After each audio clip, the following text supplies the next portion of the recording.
6 படை வீடுகளில் இது முதல் படை வீடாகும். இந்த தளத்தில் மட்டுமே முருகப்பெருமானின் வேலுக்கு அபிஷேகம் நடக்கிறது. இங்கு சிவன் சத்தியகிரீஸ்வரர் என்ற பெயரில் அழைக்கப்படுகிறார். பவளவாய்க்கனி பெருமாள், கற்பக விநாயகர், சுப்பிரமணியர், துர்க்கை, அம்மன் போன்ற 5 தெய்வங்களும் மூலஸ்தானத்திற்கு அருகில் அருள் பாலிக்கின்றன.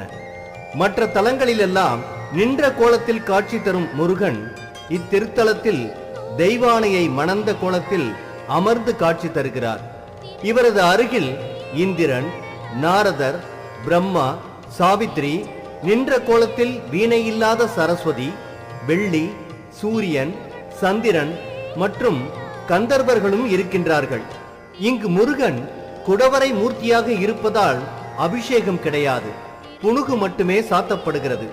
புரட்டாசி மாதத்தில் வேலுக்கு அபிஷேகம் நடக்கும்.